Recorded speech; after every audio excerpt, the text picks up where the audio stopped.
أعوذ بالله من الشيطان الرجيم بسم الله الرحمن الرحیم۔ سورہ توبہ آیت نمبر 43۔ سورہ توبہ اس سے پہلے رکوع میں اللہ تعالیٰ نے ایمان والوں کو مخاطب کر کے جہاد کی ترغیب دی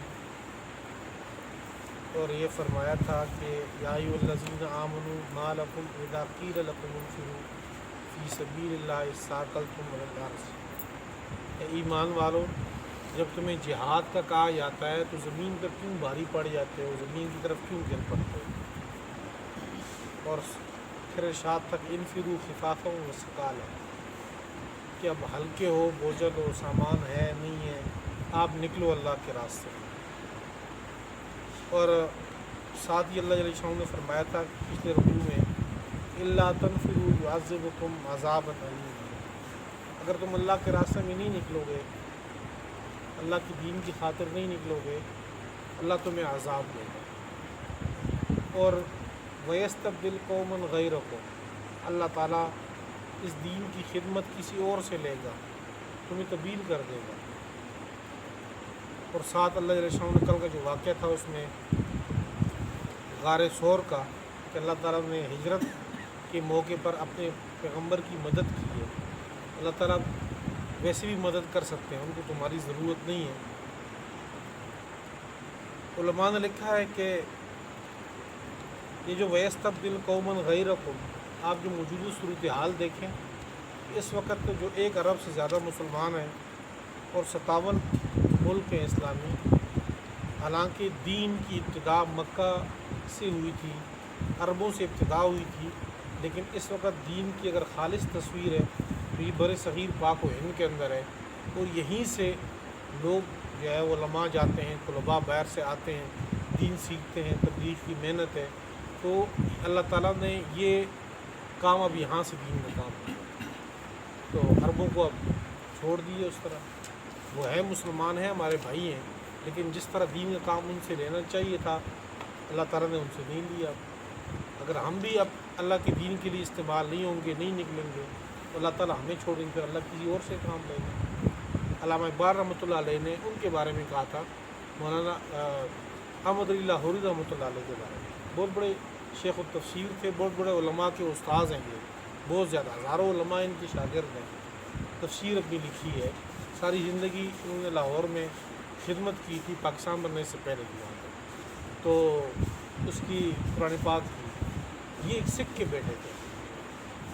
ان کے والد سکھ تھے اور یہ پھر مسلمان ہوئے تھے۔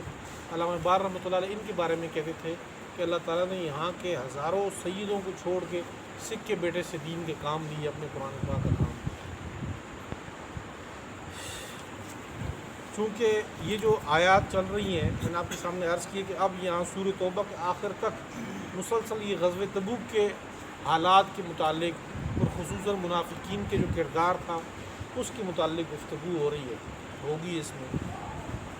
تو آج کی جو آیات ہیں وہ بھی اسی منافقین کے متعلق ہیں،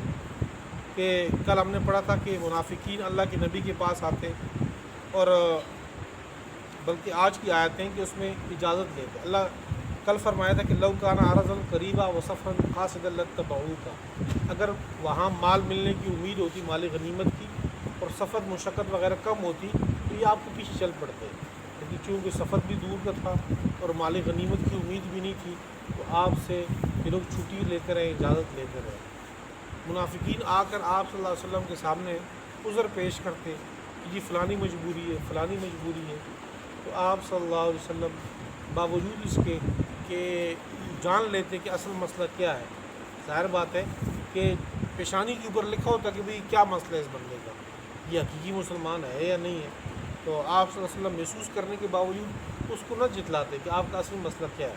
اس کو چھٹی دے دیتے۔ یوں منافقین کی چھانٹی ہوتی گئی، خالص ایمان والے الگ ہوتے گئے۔ اس آیات میں اللہ تعالیٰ نے آپ صلی اللہ علیہ وسلم کو ایک تو تنبیہ کی ہے۔ تنبیہ کا انداز بھی اللہ تعالیٰ کا عجیب سا ہے کہ پہلے یہ کہا عفا اللہ عنک، اللہ نے آپ کو معاف کر دیا۔ اب آپ بتائیں کہ آپ نے منافقین کو چھٹی کیوں دی ہے؟ ان کو ذرا چھٹی آپ نہ دیتے، رخصت نہ دیتے، ان کو کہتے کہ آپ جہاد میں شریک ہو، پھر پتہ چلتا کہ کتنے لوگ شریک ہوتے ہیں کتنے نہیں ہوتے۔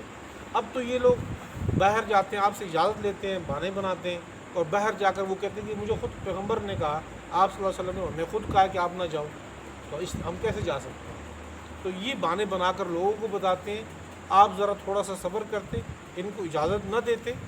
تو پھر دیکھتے آپ کو پتہ چل جاتا کہ یہ اپنے دعوے میں، یہ اپنے جو نے کلمہ پڑھا اس میں کتنے سچے ہیں، اور آپ کو جھوٹوں لوگوں کو بھی پتہ چل جاتا ہے۔ اور پھر اللہ جل شانہ نے فرمایا کہ یہ جو آپ سے اجازت لینے کے لیے آئے ہیں، یہ سارے وہی لوگ ہیں جن کے دلوں میں شک پڑا ہوا ہے، یہ دل کے بیمار لوگ ہیں، منافق طبقہ ہے۔ اور جو خالص ایمان والے ہیں وہ کسی حالت میں بھی آپ سے اجازت مانگنے نہیں آئے کہ اللہ کے پاک پیغمبر ہمارے گھر میں یہ مسئلہ ہے، باوجود اس کے کہ حقیقی مسئلہ ہو تب بھی وہ آپ سے اجازت لینے کے لیے نہیں آئے، وہ ہر صورت میں شریک ہوں گے آپ کے ساتھ۔ اور منافقین کے بارے میں پھر اگلی آیات میں اللہ جل شانہ فرماتے ہیں کہ اگر ان کا ارادہ ہوتا نکلنے کا تو یہ پہلے سے تیاری کرتے نا، اسباب تیار وغیرہ کرتے، پھر عین موقع پہ کوئی مسئلہ ہوتا تو کہتے یہ مسئلہ پیش آیا۔ انہوں نے تیاری سرے سے کی ہی نہیں ہے۔ اور پھر اللہ فرماتے ہیں کہ اللہ تعالیٰ کو بھی ان کا جانا مجاہدین کے ساتھ، اللہ کے پاک پیغمبر کے ساتھ، صحابہ کے ساتھ ان کا جانا غزوہ تبوک بھی اللہ کو بھی پسند نہیں تھا۔ جب اللہ کو پسند نہیں تھا تو اللہ تعالیٰ نے ان کے وہیں بٹھا کے رکھ دیے، اللہ نے ایسے اسباب پیدا کر دی کہ یہ لوگ جا ہی نہ سکیں۔ اللہ کو جب جانا پسند نہیں تھا ان کا، وکیل قدو مال قائدین، اللہ نے بھی کہا کہ لنگڑے لوڈو بچے عورتوں کے ساتھ تم بھی یہاں بیٹھ جاؤ، تمہارے جانے کی ضرورت نہیں ہے۔ اور اللہ تعالیٰ فرماتے ہیں کہ بالفرض اگر یہ لوگ نکلتے تو یہ آپ لوگوں میں فتنہ پھیلاتے، فساد پھیلاتے، باوجود جوڑ پیدا کرنے کے بجائے یہ لوگ آپ کے لیے مصیبت بنا دیتے۔ اور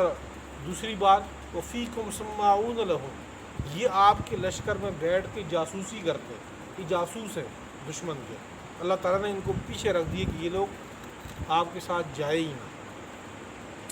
عفا اللہ عنک، اللہ نے آپ سے معاف کر دیا۔ لما اذنت لہم، آپ نے اجازت کیوں دی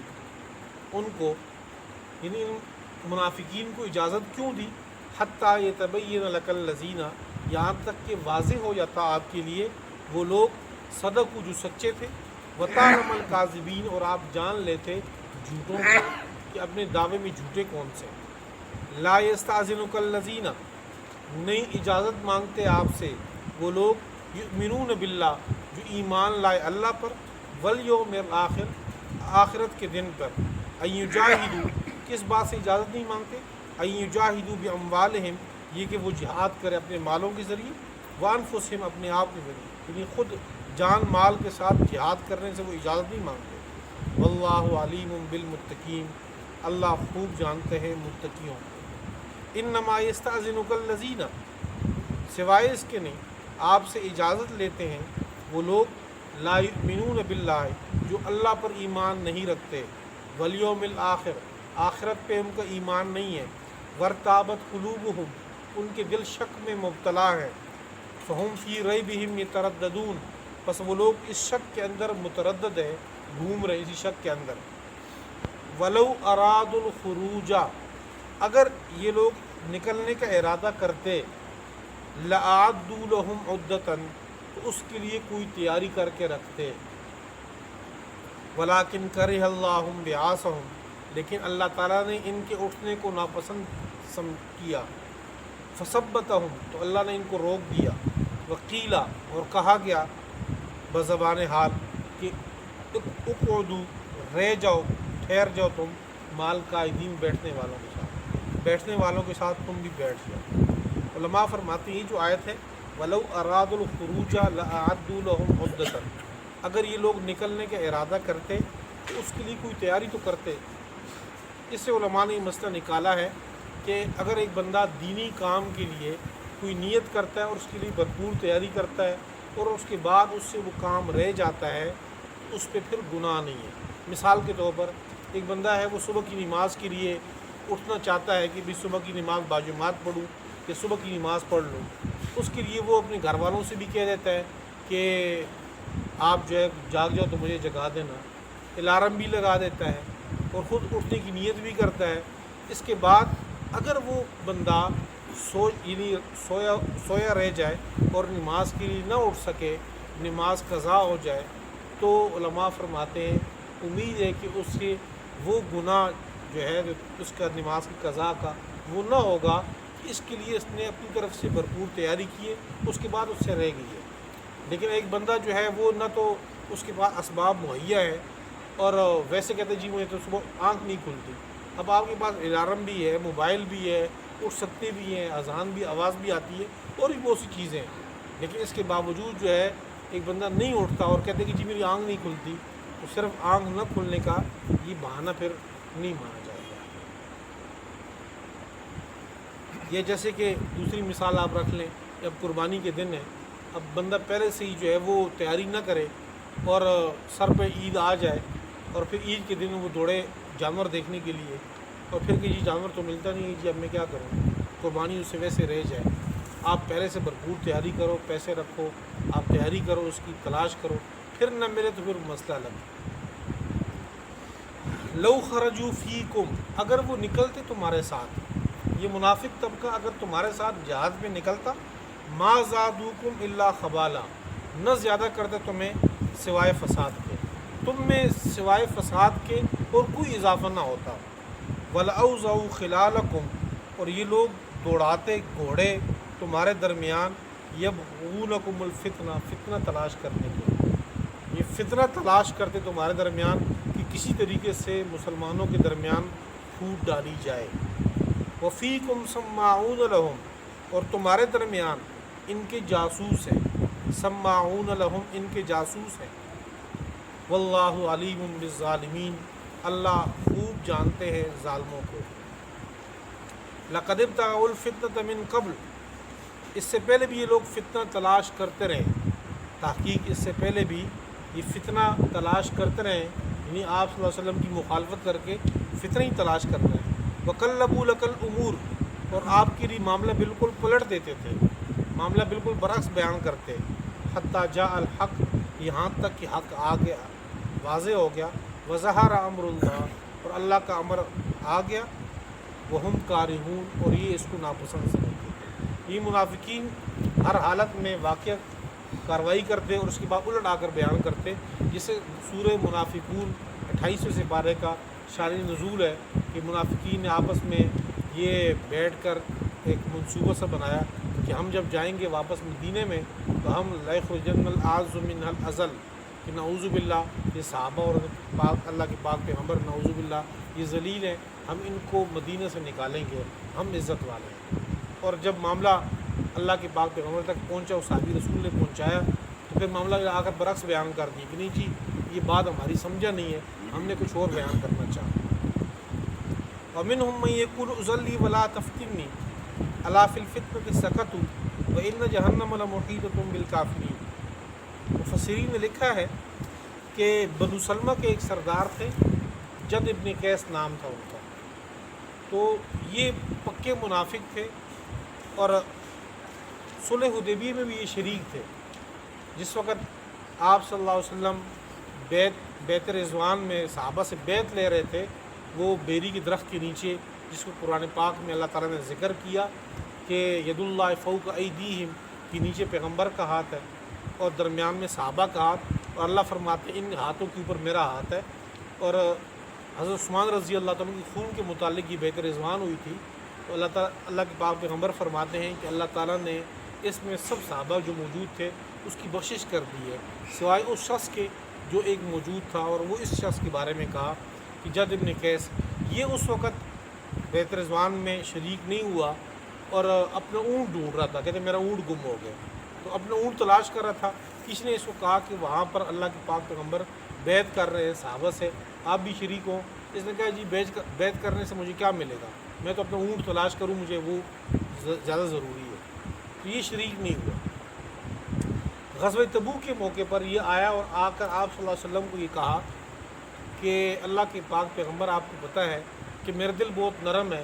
اور میرا دل عاشق مزاج ہے، تو آپ مجھے کہہ رہے ہیں کہ ہم جا کر غزوہ تبوک رومیوں سے لڑنا ہے، تو ان کی جو عورتیں ہیں وہ خوبصورت ہیں، اگر میں جاؤں گا وہاں پہ تو ان کے کسی عورت کے ساتھ میں یا عاشق ہو جاؤں گا اسی کسی عورت پہ، تو میں فتنے میں مبتلا ہو جاؤں گا، اس لیے مجھے آپ اجازت دیں کہ میں نہ ہی جاؤں تو اچھا ہے۔ اللہ تعالیٰ فرماتے ہیں کہ یہ کون سے فتنے کی بات کر رہا ہے کہ مبتلا نہ ہے؟ جس فتنے میں ابھی یہ پڑا ہوا ہے اس سے بڑا اور فتنہ کون سا ہوگا کہ نفاق کا فتنے میں یہ مبتلا ہے۔ ومنہم من یقول، اور انہی میں سے منافقین میں سے بعض ایسے لوگ بھی ہیں یقول جو آپ سے یہ کہتے ہیں ایذن لی، آپ ہمیں اجازت دیں، مجھے اجازت دیں، ولا تفتنی، آپ مجھے فتنے میں مبتلا نہ کریں، یعنی اگر آپ مجھے اجازت نہیں دیں گے میں جاؤں گا تو فتنے میں مبتلا ہو جاؤں گا۔ الا فی الفتنۃ سقطوا، خوب سن لو، فتنے میں تو یہ گھیرے پڑے ہیں، فتنے کے اندر تو یہ مبتلا ہوئے پڑے ہیں۔ وَإِنَّ جَهَنَّمَ لَمُحِيطَةٌ بِالْكَافِرِينَ، اور بے شک جہنم احاطہ کرنے والی کافروں کا۔ عفا اللہ عنک، معاف کر دیا اللہ تعالیٰ نے آپ کو، لما اذنت لہم، آپ نے اجازت کیوں دی ان لوگوں کو، حتیٰ یتبین لک الذین صدقوا، یہاں تک کہ واضح ہو جاتے وہ لوگ جو سچے ہیں، وتعلم الکاذبین، اور آپ جان لیتے جھوٹوں کو۔ لا یستأذنک الذین، نہیں اجازت لیتے آپ سے وہ لوگ، یؤمنون باللہ، جو اللہ پر ایمان لائے،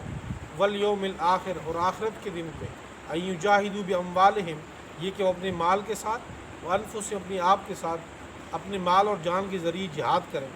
واللہ علیم بالمتقین، اور اللہ خوب جانتا ہے متقیوں کو۔ انما یستأذنک الذین، بے شک اجازت لیتے ہیں آپ سے وہ لوگ، لا یؤمنون باللہ، جو ایمان نہیں لاتے اللہ پر، والیوم الآخر، آخرت کے دن پہ، وارتابت قلوبہم، ان کے دل شک میں مبتلا ہے، فہم فی ریبہم یترددون، بس اسی شک کے اندر یہ لوگ متردد ہیں، چل رہے ہیں۔ ولو اراد الخروج، اگر یہ لوگ نکلنے کا ارادہ کرتے، لأعدوا لهم عدۃ، تو البتہ یہ لوگ اس کے لیے تیاری کرتے، ولکن کرہ اللہ بعاثہم، لیکن اللہ تعالیٰ نے ان کے اٹھنے کو ناپسند سمجھا، فثبتہم، تو اللہ نے ان کو روک دیا۔ وقیل اقعدوا مع القاعدین، اور ان کو کہا گیا کہ بیٹھ جاؤ تم بیٹھنے والوں کے ساتھ۔ یہ آیت میرے اور آپ کے لیے بھی ایک عبرت کے ہے کہ اللہ تعالیٰ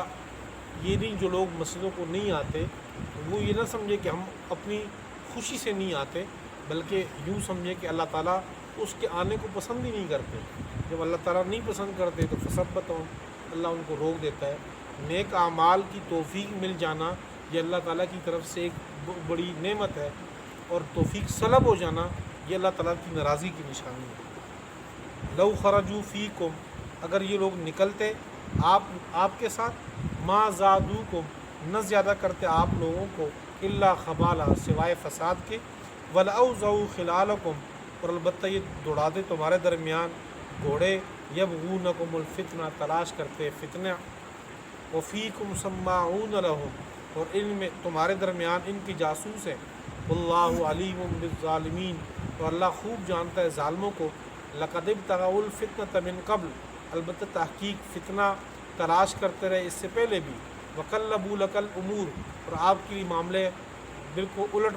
پھیر کے بیان کرتے، حتی جاء الحق، یہاں تک حق آ گیا، وظہر امر اللہ، اور اللہ کا حکم غالب ہوا، وہم کارہون، اور یہ لوگ ناپسند سمجھتے ہیں۔ ومنہم من یقول، ان منافقین میں بعض ایسے لوگ بھی ہیں، یقول، جو کہتے ہیں، ایذن لی، آپ ہمیں اجازت دیں، مجھے اجازت دیں، ولا تفتنی، اور آپ مجھے فتنے میں نہ ڈالیں، الا فی الفتنۃ سقطوا، الا خوب سن لو، یہ لوگ فتنے میں تو گھرے ہوئے ہیں، وإن جہنم، بے شک جہنم، لمحیطۃ بالکافرین، البتہ احاطہ کرنے والی ہے کافروں پر۔